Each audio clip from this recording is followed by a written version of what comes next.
참마음으로 미가서 5장 2절 말씀 같이 합독해 보도록 하겠습니다. 베들레헴 에브라다야, 넌 유다 족속 중에 작을지라도 이스라엘을 다스릴 자가 내게서 내게로 나올 것이라. 그의 근본은 상고에 영원에 있느니라. 아멘. 오늘 성경은 이 땅에 오실 예수 그리스도 메시아에 관한 예언의 말씀이 기록이 되어 있습니다. 베들레헴은 뜻은 떡집이란 뜻을 갖고 있습니다. 또한 에브라다는 에브라타라고 해서 히브리어는 에브라타, 열매를 맺다라는 겁니다. 떡집, 열매를 맺다는 것은 다 풍성함이죠. 그런데 열매를 맺고 떡집이고 풍성하지만 유다 족속 중에 작을지라도 풍성함과 초라함은 반대죠. 이제 작다라는 것은 단순히 아주 조그만 걸 뜻하는 것이 아니라 초라하고 무가치하고 그리고 너무너무 보잘것없는 것을 이 작음의 의미를 갖고 있습니다. 그곳은 떡집이고 열매를 많이 맺게 되고 영광스러운 곳입니다. 그러나 베들레헴과 에브라다는 그 의미는 떡집이었지만, 의미는 영광스러움이었지만, 열매를 많이 맺는다는 뜻을 갖고 있는 에브라다였었지만, 그러나 작다는 모습입니다. 작음을 보여주고 있습니다. 여러분, 너무 맞지 않은 단어죠. 바로 예수님이 이 땅에 이렇게 오셨어요. 예수님은 풍요의 상징입니다. 예수님은 가장 높으신 분이십니다. 예수님은 왕 중의 왕이십니다. 예수님은 천재 창조주이십니다. 예수님은 모든 만물의 주관자이십니다. 그러나 그 주관자이신 예수님께서, 천재 창조주이신 예수님께서 가장 낮은 모습으로, 이 땅에 가장 초라하고 가장 비천한 모습으로 이 땅에 오셨습니다. 왜 이 땅에 가장 낮은 모습으로 오셨을까요? 성경에서 고린도후서 8장 9절 말씀에 보면 이렇게 말을 합니다. 같이 읽겠습니다. 우리 주 예수 그리스도의 은혜를 너희가 알거니와 부유하신 이로써 너희를 위하여 가난하게 되심은 그의 가난함으로 말미암아 너희를 부유하게 하려 하십니다. 아멘.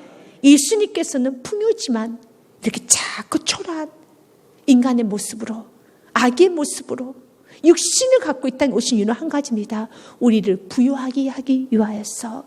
그래서 우리가 이번에는 8장 9절의 말씀을 읽을 때 너희라는 단어를 나를 위하여로 한번 바꿔보시기 바라겠습니다. 조금 더 은혜가 될 겁니다. 나를 위하여, 너희를 나를로 바꿔서 다시 한번 우리 한번 읽어보도록 하겠습니다. 우리 주 예수 그리스도의 은혜를 내가 알거니와 부유하신 이로써 나를 위하여 가난하게 되심은 그의 가난함으로 말미암아 나를 부유하게 하려 하심이라. 아멘. 그의 가난함으로 말미암아 나를 부유하시게 하심이 이 마음이라. 아멘. 나를 부유하기 위해서 예수님은 가장 낮은 모습으로 오셨어요. 가장 비천한 모습으로 오셨습니다. 하늘 보좌를 버리고 이 땅에 육신의 몸을 가지고 아기의 모습으로 오셔서, 그리고 우리 인간의 발을 닦아주시고, 그 예수님께서는 죄인들이 죽어야 되는, 죄인도 가장 죄인 중에 죄인이라고 하는, 죄인의 개수라고 하는 가장 극악한 죄인만 죽을 수 있다는 그 십자가 틀에서 죽으셨습니다. 그리고 피를 흘려주셨습니다. 온몸을 찢겨주셨습니다. 그 피는 우리를 위한 피입니다. 우리의 죄를 씻어주시기 위하여서, 당신의 몸이 찢겨지심으로써 우리에게 생명을 주시기 위하여서, 당신의 피를 쏟아냄으로써 우리의 죄를 다 씻어주시기 위하여서 이 땅에 예수님은 오셨습니다. 그래서 마태복음 20장 28절 말씀에는 인자가 이 땅에 온 것에 대해서 정확한 목적에 대해서 이렇게 말을 합니다. 인자가 온 것은 섬김을 받으려 함이 아니라 도리어 섬기려고 하고 자기 목숨을 많은 사람의 대속물로 주려 함이니라. 아멘. 예수님은 이 땅에 섬기러 오셨습니다. 그 예수님은 섬김을 받아야 되시는 분이십니다. 높임을 받아야 되시는 분이시고 영광을 받으셔야 되는 분이지만, 그분께서 우리를 섬기시고 그분께서 우리를 높여주시기 위해서, 우리를 부유하게 하시기 위해서, 우리를 생명을 주시기 위해서, 우리를 살려주시기 위해서 그분은 죽으셨습니다. 바로 이 땅에 오신 예수 그리스도이십니다. 그러면서 우리 예수님에 대해서 아주 구체적으로 이렇게 말합니다. 베들레헴 에브라다야, 너는 유다 족속 중에 가장 작을지라도 이스라엘 다스릴 자가 내게서 내게로 나올 것이야. 그분 우리를 다스리는 분이십니다. 가장 작은 모습으로 오셨지만, 악의 모습으로 오셨지만, 그래서 영의 눈이 열리지 않는 사람은 악의 모습으로 오셨기 때문에, 십자가에 매달리고 있기 때문에 무시했습니다. 여러분, 어떤 사람은 경멸하기까지 했습니다. 어떤 사람은 예수님을 채찍질로 여러분 쳤습니다. 침을 뱉었습니다. 여러분, 그의 몸을 찢었습니다.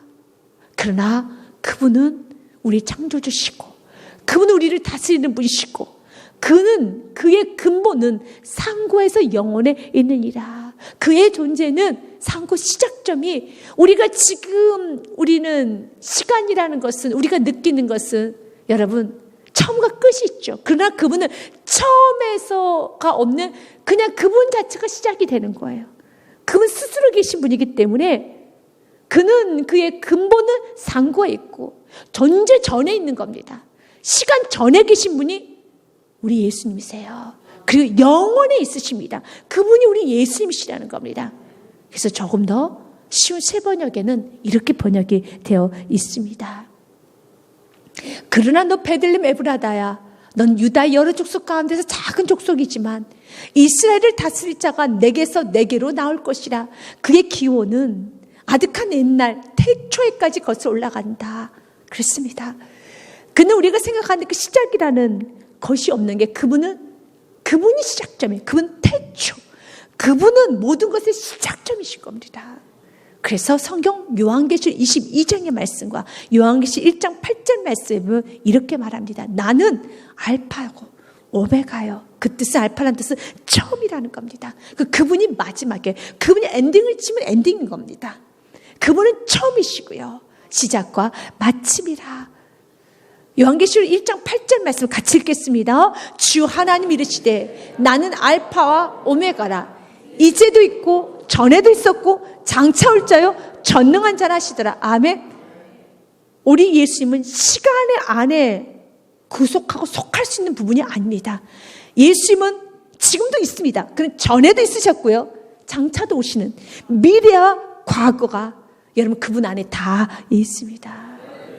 그 예수님이 이 땅에 우리 구원자로 오셨습니다. 근데 그 모습은 너무 초라하게 오셨습니다. 너무 보잘것 없이 오셨습니다. 자랑할 것이 없이, 흠모할 만한 것이 없이 오셨습니다. 그래서 그 예수님을 나의 구원자로 영접할 수 있는 것이 가장 겸손한 자요, 가장 복된 자라는 겁니다. 그래서 우리 예수님께서는 이렇게 말을 합니다. 마태복음 말씀에 보면 누군지 나에게로 오려거든 자기를 부인하고 십자가를 지지 않으면 결코 내 제자가 될 수 없다란 말합니다. 이 예수님께서 제자들에게 이르시되 누구든지 나를 따라오려거든 자기를 부인하라는 겁니다. 자신의 생각과 자신의 눈과 자신의 경험과 자신의 오감과 자신의 만족을 부인하고 자기 십자가를 지고 나를 따를 것이냐. 십자가의 상징이 무엇입니까? 십자가는 죽음의 상징입니다. 실패의 상징입니다. 수치의 상징입니다. 절망과 좌절의 상징입니다. 그러나 여러분, 그 십자가는 수치, 죄, 절망과 좌절의 상징이지만 그 십자가에서 그 다음에 무슨 사건이 일어났습니까? 부활이 일어났어요. 부활. 십자가에서 우리는 부활을 보는 겁니다. 여러분, 이것은 자기를 부인하지 않으면 십자가에서 부활을 못 봐요. 십자가만 보이는 것이 아니라 십자가에 넘어 있는 부활을 볼 수 있는 건 자기를 부인해야 되는 겁니다. 오늘도 내 생각은, 내 경험은 세상이 파고있다라는 모든 지식과 물질과 모든 것들을 다 부인하고 십자가의 길, 좁은 길을 가는 겁니다. 그럴 때 그 길 끝에 그 십자가에서 죽으러 가는 건 맞습니다. 그러나 죽음으로 끝나는 것이 아니라 부활의 역사가 있었고 생명의 역사가 있었던 것처럼 우리가 이 세상 살아가면서 여러분들 가정에 흐르는 저주를 끊어내기 원합니까? 영혼을 세우기 원합니까? 여러분의 삶 가운데 사랑하는 여러분, 주님의 영광을 드러내기 원합니까? 승리하기 원합니까? 승리하고 가정에 흐르는 저주를 끊고 영혼을 세우기 원한다면 십자가의 길, 예수님이 가셨던 그 말씀의 길을 가는 것밖에 없습니다. 순종밖에 없습니다. 그러면은 모든 저주가 다 끊어지는 것입니다. 그래서 25절 말씀에 같이 읽겠습니다. 누구든지 제 목숨을 구원하고자 하면 잃을 것이요, 누구든지 나를 위하여 제 목숨을 잃으면 찾으리라. 아멘. 누구든지 목숨을 구원하고자 하면 잃어버릴 것이고 누구든지 나를 위해서 목숨을 잃으면 찾으리라. 주님을 위해서 목숨도 잃어야 돼요. 목숨까지도 버릴 수 있어야 되는 겁니다. 이건 무엇입니까? 내가 소중한 내 생명까지 내 자신도 다 부인하고 철저히 하나님 말씀에 자기 생명 가장 소중한 거 다 드리십시오. 여러분 자녀가 너무 소중하게 느끼신다면 말씀대로 교육하십시오. 사업증이 너무 귀하게 느껴진다면 말씀대로 사업하십시오. 여러분 인생이 너무 존귀하고 너무 귀하다고 생각한다면 여러분 인생을 말씀으로 꾸려가 보십시오. 그러면 여러분의 귀한 인생이, 여러분이 눈에 넣어도 아프지 않은 그 자녀가, 여러분의 인생에 성공하고 싶은 그 사업장이 제대로 승리하게 돼요. 제대로 멋지게 나가게 된다는 것입니다. 그러나 내 힘으로, 여러분 내 방식대로 살아가면 어느 주에 말하잖아요. 이스라엘 백성들이 왜 그들이 바벨론 포로에 끌려갔느냐? 이유는 한 가지입니다. 하나님 의지하라고 했더니 의지하지 않았어요. 그래서 끌려간 겁니다. 그래서 오늘 말합니다. 난 누구만 구원할 것인가? 남은 자만 구원할 것이란다. 3절과 4절 말씀은 이렇게 되어 있습니다. 3절 말씀 먼저 읽겠습니다. 시작. 그러므로 여인이 해산하기까지 그들을 붙여두시겠고 그 후에는 그의 형제 가운데서 남은 자가 이스라엘 자손에게로 돌아오리라. 여인이 해산하기까지는 이 땅에 오신 예수 그리스도가 오시기 전까지는, 때가 되기 전까지는, in his time, 그분의 시간대가 되기 오기 전까지는 그들을 붙여두시겠고 바빌론에 그들을 남겨두시겠지만 그 후에는 하나님의 때가 되면, 하나님 이제 됐다, in his time, 그분의 시간이 되면은 주님께서는 남은 자를 이스라엘에서 돌아오게 해주시겠다는 겁니다. 성경은 모든 이스라엘 백성이 다 돌아온다고 말하지 않습니다. 남은 자만 돌아옵니다. 성경은 모든 사람이 다 구원받는다고 되어 있지 않습니다. 예수님을 영접하는 자만 구원받는다고 성경 말하고 있습니다. 그래서 남은 자에 속해야 되는 겁니다. 남은 자에 대해서 이사야서 말씀해 보면은 이렇게 되어 있습니다. 10장 21절부터 22절과 이사야서 6장 말씀에 남은 자, 곧 야곱의 남은 자가 능하신 하나님께 돌아올 것이라. 아멘. 남은 자만 돌아옵니다. 구약에서나 여러분 신약에서 중요한 건 남은 자. 무리 가운데 구원이 없어요. 구약에서는 남은 자라고 표현했다면 신약에서는 제자라고 표현하겠죠. 제자만 구원받습니다. 남은 자만 구원받습니다. 22절 말씀에도요. 이스라엘이여 내 백성이 바다의 모래와 같을지라도 남은 자만 돌아오리니 넘치는 공의로 파멸이 작정되었습니다. 이스라엘 백성들이 모래와 같이 많아도 예수 믿는 자들이 여러분 전체 인구의 4분의 1이 된다 할지라도 3분의 1이 된다 할지라도 너무너무 많은 숫자죠. 정말 많은 숫자죠. 기독교가 세계 종교 1위라 할지라도 그러나 남은 자만 돌아오리니 제자들만 구원받으리니 이사야서 6장 말씀에도 13절 말씀에 이렇게 되어 있습니다. 그 중에 10분의 1이 아직 남아있을지라도 이것도 황폐하게 될 것이라. 밤나무와 상수리 나무가 배임을 당하여도 그 구루터기는 남아있는 것 같이 거룩한 씨가 이 땅에 구루터기니라 하시더라. 다 배워졌어요. 다 배워져도 아니 너무 아깝잖아요. 그럼 누가 들어갈 수 있겠어요? 거룩한 씨만 들어가는 겁니다. 다 잘라버린다는 것입니다. 그럼 천국 가서 없겠네요. 아니 거룩한 씨만 들어갑니다. 우리 안에는 거룩한 씨가 없어요. 우리 안에 거룩한 씨는, 우리는 거룩한 씨가 될 수가 없어요. 우리는 본래 죄인이기 때문에. 씨 자체가 죄인이에요. 우리 시작이 죄인인 겁니다. 아기가 태어났습니다. 너무 예쁘죠? 그가 아는 게 뭐가 있겠습니까? 우리 이렇게 말하는데 그가 무슨 죄를 저질렀겠습니까? 라고 말하죠. 그러나 그는 죄인인 거예요. 죄인이 태어난 겁니다. 우리는 죄인입니다. 그래서 여러분 거룩한 씨를 영접해야 돼요. 예수 그리스도 영접해야 되는 겁니다. 그렇지 아니하면 구원받을 자는 없습니다. 조금 더 구체적으로 여러분 로마서 11장에 보면 그 남은 자에 대해서 이렇게 해석을 합니다. 엘리야가 이렇게 주님께 묻습니다. 나만 믿는 것 같습니다. 나만 남은 자인 것 같습니다. 도대체 남은 자가 없어 보여요. 모래같이 이스라엘 백성들이 많은데 남은 자만 구원받는다고 했는데 나만 남은 것 같습니다. 다 타락한 것 같습니다. 그때 우리 하나님께서는 이렇게 엘리야에게 말씀하셨고 그 말을 사도 바울은 로마서에서 이렇게 기록을 합니다. 주여, 그들이 주의 선지자도 죽였으며 주의 제단들을 헐어버렸고 나만 남았는데 내 목숨도 찾나이다 하니 4절 말씀 같이 한번 읽겠습니다. 시작. 그에게 대답하신 대답이 무엇이냐? 내가 나를 위하여 바알에게 무릎을 꿇지 않는 사람 7,000명을 남겨뒀다 하셨니? 7이라는 숫자는 완전수입니다. 천국의 숫자는 하나님께서 완전하게 채워넣으셨어요. 여러분, 이거 숫자줄 7,000명만 들어간다는 소리가 아닙니다. 숫자 여러분 14만 4천에 천국은 14만 4천 명만 들어간다는 소리가 아닙니다. 14만 4천이라는 단어나 7천이라는 단어는 7이나 14나 14만 4천 14에 7에 곱하기 2이죠. 여러분, 이런 모든 것은 완전한 숫자에 완전수라는 것을 상징적 의미를 갖고 있습니다. 천국은 하나님의 수로 완전하게 채워져 있습니다. 이걸 누구만 아실까요? 하나님만이 아셔요. 왜냐하면 구원은 하나님 주권에 의해서 구원이 되는 겁니다. 내가 믿고 싶다 믿는 것이 아니라, 내가 영접하고 싶다 영접이 되는 게 아니에요. 내가 회개하고 싶어도 회개가 되는 것이, 하나님께서 나를 부르셔야지만 내가 영접을 할 수 있는 거고, 내게 회개 은혜를 주셔야지 회개를 하는 것이고, 여러분 예수 믿는 것도 여러분의 종교심이 있어서 아닙니다. 여러분 은혜가 보셨기 때문에 예수 믿는 거예요. 그래서 이것은 구원은 하나님의 전적인 주권인 겁니다. 하나님이 애정하셨습니다. 이 애정이 어떻게 성경 기록됐습니까? 만세전에 택정함에 불렀다는 겁니다. 그럼 누구는 택정하시고 누구는 택정하지 않으시면 너무 불공평하지 않습니까? 라고 묻겠죠. 너희는 나에게 그렇게 말할 필요가 없지.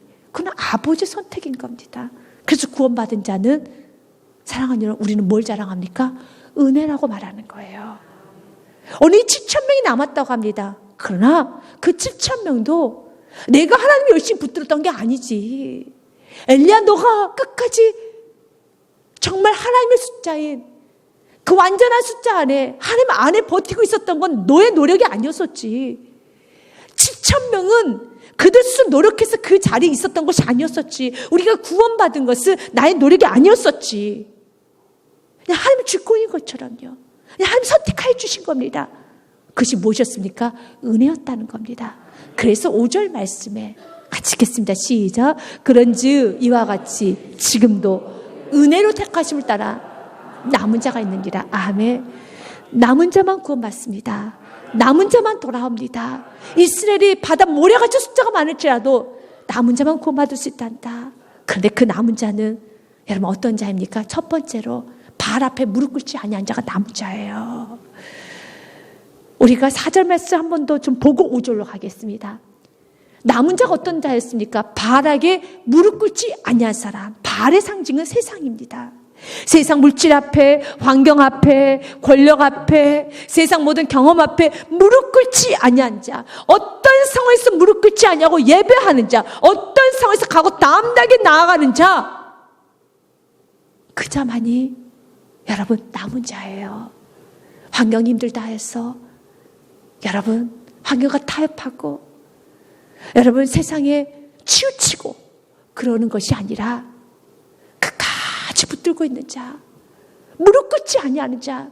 여러분 연약하되 자꾸 환경에 넘어지지 마십시오. 여러분의 삶 가운데 정말 세상에 무릎 꿇어서는 안 되는 겁니다. 여러분들 이기셔야 되는 겁니다. 혹시 여러분들 이기고 이 예배 자리까지 이기고 부족하지 믿음을 지켜가고 있습니까?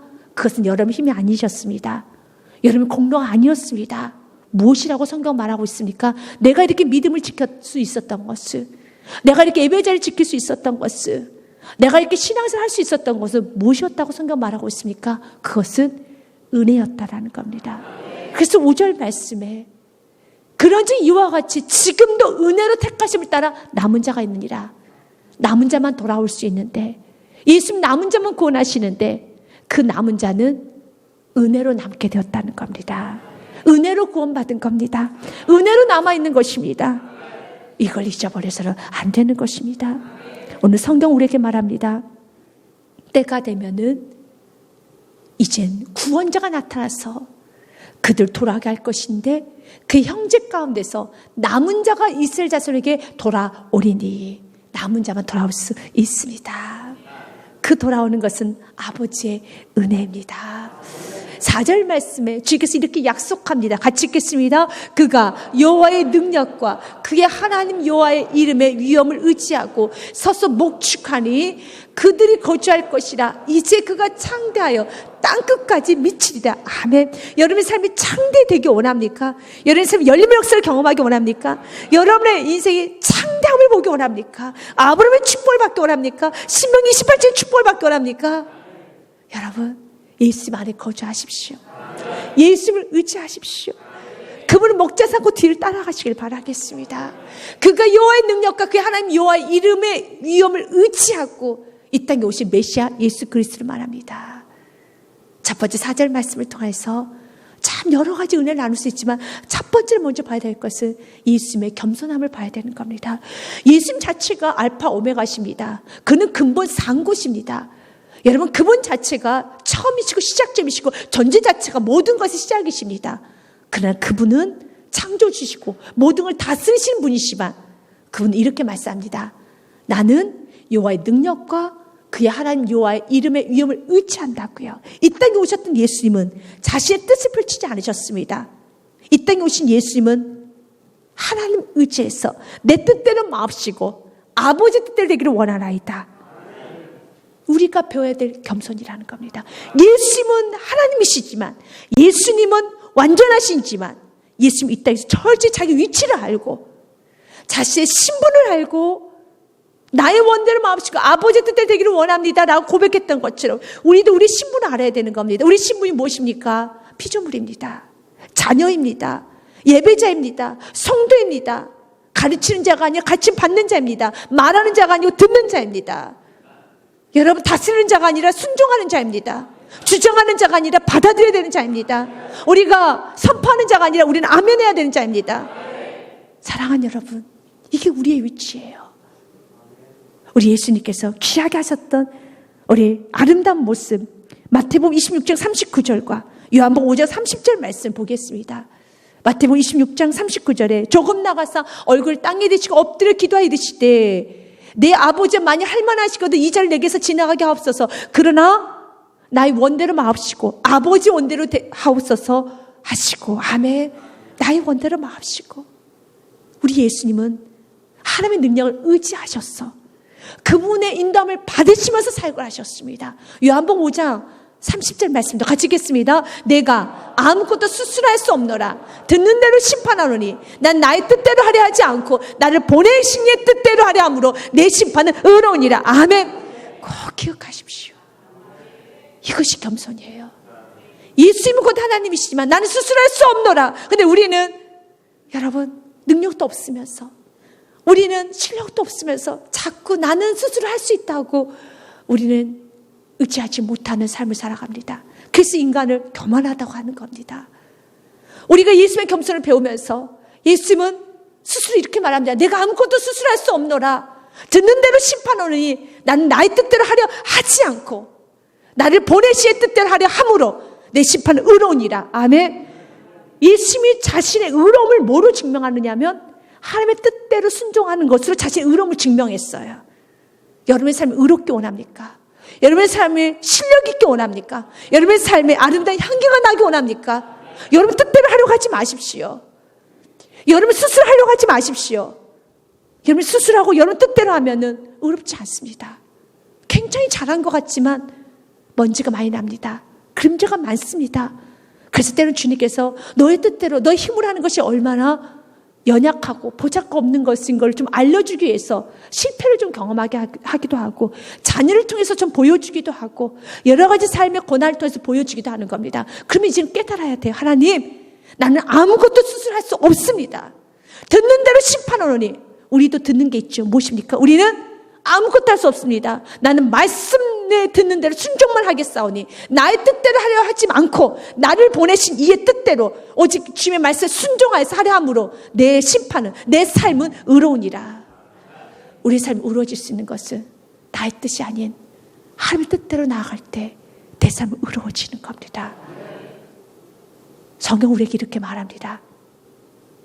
예수님의 그 아름다움을 먼저 보기 원합니다. 이 땅에 오신 메시아 너무 겸손한 메시아, 그 메시아께서 이 땅에서 우리를 지키시고 보호하십니다. 그럴 때 우리는 그 구원자신 예수 그리스도 안에만 있으면, 그분의 목축하시는 목자의 음성만 잘 따라가면 우리의 삶이 형통해지는 것입니다.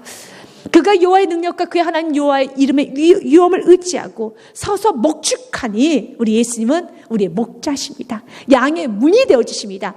그들이 거주할 것이라. 우리가 그 양의 문 대신 예수님 안에, 목자 대신 예수님 안에 거주하면 되는 겁니다.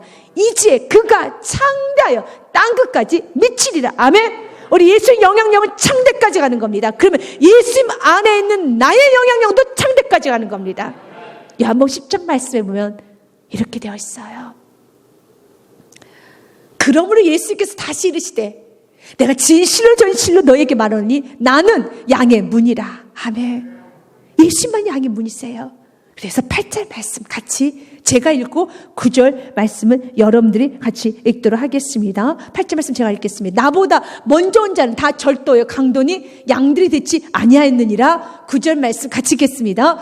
내가 문이니 누구든지 나로 말미암아 들어가면 구원을 받고 또는 들어가면 나오며 꼴을 얻으리라. 아멘. 주님 우리에게 말합니다. 누구든지 양의 문 대신 예수 그리스도를 말미암지 않으면 구원을 받을 수도 없고, 예수 그리스도 문으로 들어가면은 구원받습니다. 두 번째는 꼴입니다. 다른 말로 풍성합니다. 예수님은 창대까지 영향력을 가시죠. 우리 예수 안에만 있으면 여러분 영향력 창대에 펼쳐져요. 여러분 축복이 통로되기 원하시잖아요. 믿음의 유산을 다음 세대에 남겨주기 원하시잖아요. 우리가 어떻게 남겨줄 수 있겠습니까?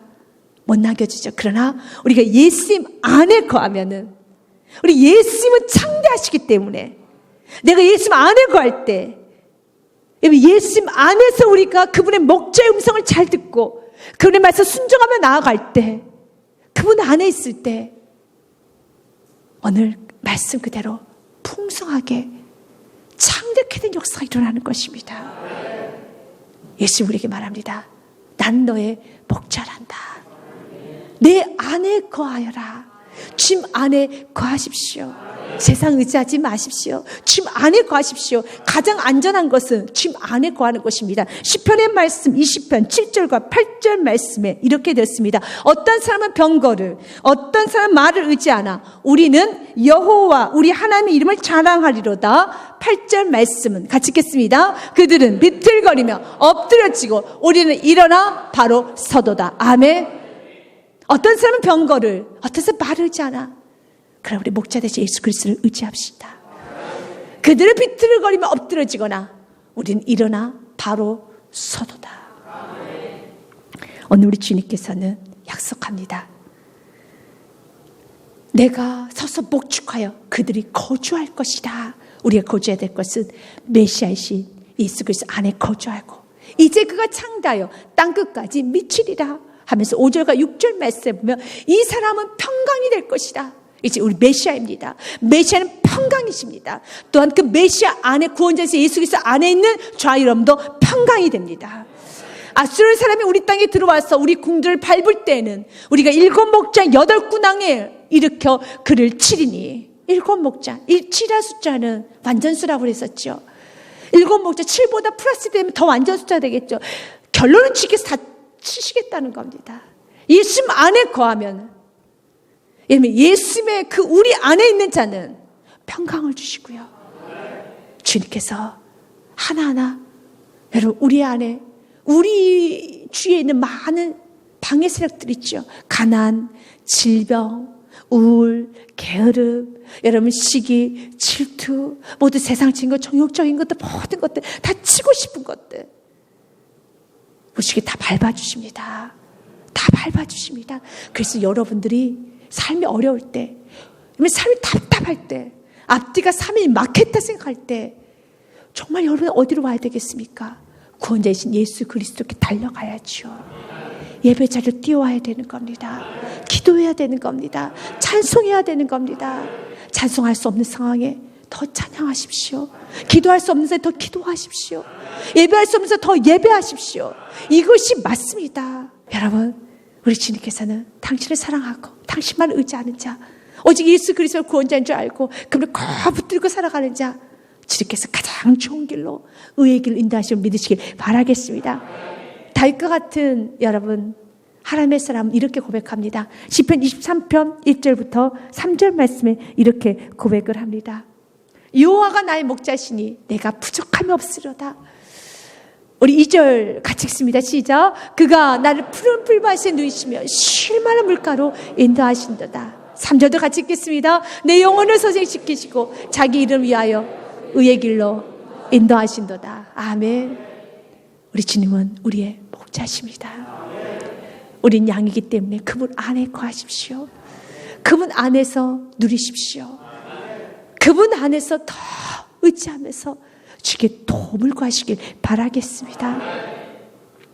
그래서 7절 말씀에 주님은 한 번 더 우리에게 말합니다. 나는 누구나 다 구원하지 않고 남은 자는 많은 백성 가운데 있으리니 그들은 여호와께로부터 내린 이슬 같고 풀 위에 내리는 단비 같아서 사람을 기다리지 아니하며 인생을 기다리지 아니할 것이며, 우리는 남은 자에 대해서 로마서 말씀을 통해서 한번 우리는 정리를 하였습니다. 여러분, 남은 자가 로마서 11장의 말씀에는 어떻게 기록이 되어 있습니까? 바알에게 절하지 않는 7,000명, 그 자가 남은 자다. 그러면서 그 남은 자가 되올 수 있었던 것도 은혜로 된 것입니다 라는 말씀을 같이 우리가 은혜를 나누지 않았습니까? 오늘 7절 말씀에도 남은 자에 대해서 이렇게 말합니다. 남은 자는, 야곱의 남은 자는 많은 백성 가운데 있으니, 맞습니다. 남은 자라고 해서 특별히 어느 특별한 장소에서 모여 있는 것이 아닙니다. 어떤 특별한 장소에 다 모여서 같이 사는 것도 아닙니다. 많은 백성들 가운데 여러분, 이 세상에서 남은 자들이 있어요. 거기서 사는 겁니다. 불의한 세상에서, 험한 세상에서, 이 세상에서 사는 겁니다.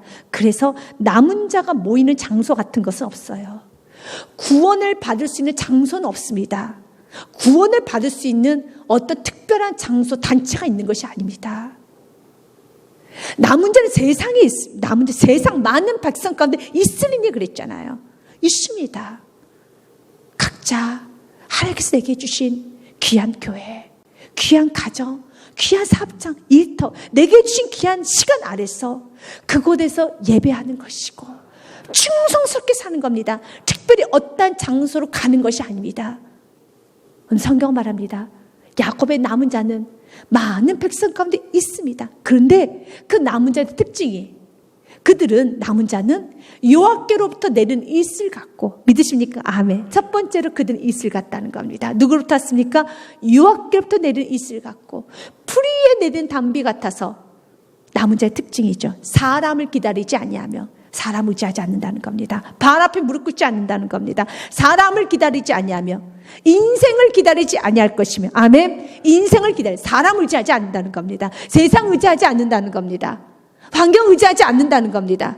그들 기다리지 않아요. 목 빼고서 기다리고 있지 않습니다. 나의 구원은 세상에게, 사람에게 있는 것이 아니라 그들 누구를 기다립니까? 말씀을 기다리고 주님의 도우심을 기다린 것이지, 사람을 향해서 여러분 기다리고 서글퍼하고 의지하고 간절히 바라고 있는 것이 아니라 주만 바라보나이다. 주님을 의지하게 되어 있습니다. 예수님께서도 이렇게 말씀하셨어요. 하늘에서 내려온 떡을 먹으면 너희들은 영생할 것이다 라고 말했습니다. 그때 바리새인들이, 거기에 있던 많은 사람들이 나도 그 떡 주시옵소서 라고 말합니다. 우리 영생해야 되지 않겠습니까? 그래서 그들이 이르되 주여 이 떡을 항상 우리에게 주소서라고 말합니다. 근데 예수님 이렇게 말해요. 정확히 답을 주셨습니다. 35절 말씀 같이 읽겠습니다.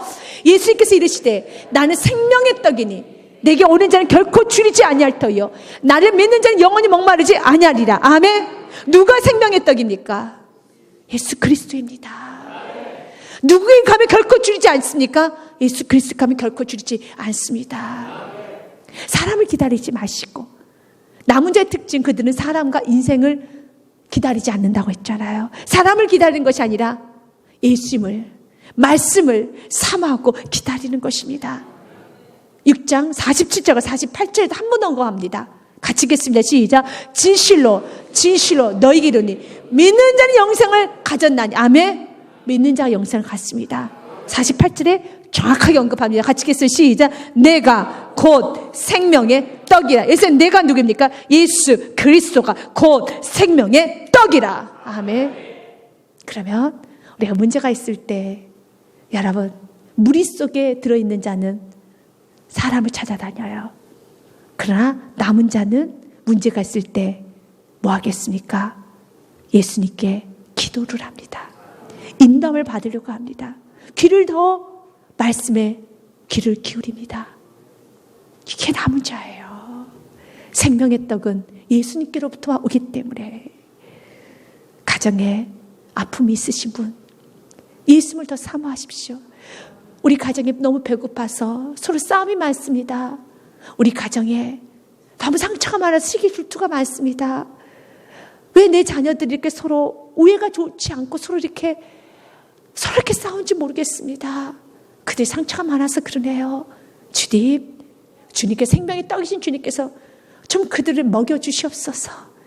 그들을 좀 이 배고픔을 채워주시옵소서. 배가 고파서 세상에 기웃기웃거리고 채워지지가 않으니 물질에 음란에 세상 쾌락에 중독에 매여 있습니다. 배가 부르면 중독이 안 돼요. 배가 부르면 쾌락이 안 빠져요. 근데 배가 고파서 그렇거든요. 주님, 생명의 떡이신 예수님 채워주시옵소서. 그 주님 배를 채워주시옵소서. 그 주님 마음을 채워주시사 이젠 정말 배가 불러서 세상 쾌락이 눈에 안 들어오게 하소서. 세상 정욕이 눈에 들어오지 않게 하옵소서. 우리 예수님만이 생명의 떡이십니다. 야곱의 남은 자는 여러 나라 가운데 많은 백성 가운데 있으니 그들 수풀의 짐승들의 사자와 같고 양떼 중에 젊은 사자 같아서 만일 그가 지나간 즉 밟고 찢으리니 능히 구원할 자가 없을 것입니다. 아멘. 귀한 말씀이죠. 7절 말씀까지는 남은 자의 특징이 돼서 나오지 않았습니까? 남은 자는 사람 의지하지 않습니다. 세상을 의지하지 않습니다. 기다리지 않습니다. 오직 주님만 기다립니다. 그렇게 주님만 기다리는 남은 자가 어떻게 됩니까? 그게 능력이 임해요. 그래서 8절 말씀에 같이 읽은 것처럼요. 야곱의 남은 자는 여러 나라 가운데 많은 백성 가운데 있으니 그들은 수풀의 짐승들 중에 사자 같고 양떼 중에 젊은 사자 같아서 만일 그가 지나간지 밟고 찢으리니 능히 구원할 자가 없을 것입니다. 아멘. 그에게 하나님은 능력을 주십니다. 그 힘을 주십니다. 이게 남은 자예요. 우리가 마지막 때 바로 이 남은 자의 삶을 살아야 되는 겁니다. 마지막 때 이런 능력 있는 삶을 살아야 됩니다. 마지막 때 이렇게 권능의 삶을 살아야 됩니다. 그것은 여러분이 예수님만을 바라보고 그분 안에 거하고 그분께 더 집중하면서 예수님, 당신 나의 힘이십니다. 당신 나의 능력이십니다. 주님 도와주시옵소서. 주님 지혜를 주시옵소서. 건강을 주시옵소서. 능력을 주시옵소서. 주님 내가 이 모든 환경을 이길 수 있는 나의 강하고 담대함을 주시옵소서. 마음의 평안을 주시옵소서. 기쁨을 주시옵소서. 넘치는 나에게 사랑을 주시옵소서. 누구께 구하라고요? 사람을 기다리지 마시고 주님께 간절히 기도하십시오.